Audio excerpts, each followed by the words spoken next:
Well, where President-elect Donald Trump's mass deportation plan is already starting to take shape.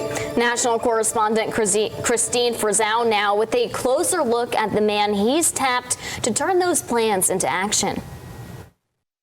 It's estimated there are about 11 million undocumented immigrants living in the United States, 1.3 million of whom have already had their asylum cases heard and were told by a judge they don't qualify.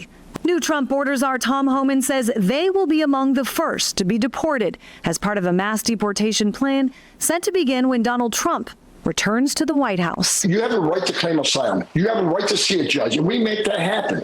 But at the end of that due process, if the judge says you must go home, then we have to take them home. Because if we're not, what the hell are we doing? His role already standing in sharp contrast to Vice President Kamala Harris, given the same nickname by Republicans, tapped by President Biden to address the root causes of immigration. I've asked her, the VP today, because she's the most qualified person to do it, to lead our efforts with Mexico and the Northern Triangle. Tom Homan is a former police officer and ICE agent who later worked for Immigration and Customs Enforcement under President Obama before serving as Donald Trump's acting ICE director, where he oversaw multiple raids, what he called worksite enforcement, arresting dozens of migrants at meatpacking plants and 7-Eleven stores, which we spoke to him about in 2018. Is this the last of this that we've seen? Absolutely not. This is the beginning. One of the reasons people come here is to get a job.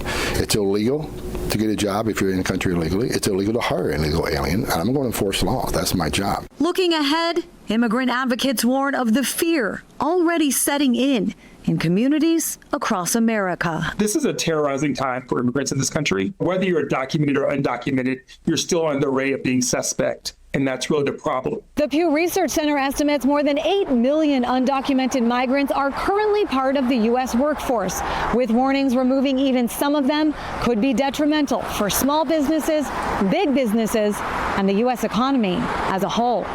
In Washington, I'm Christine Frizzell.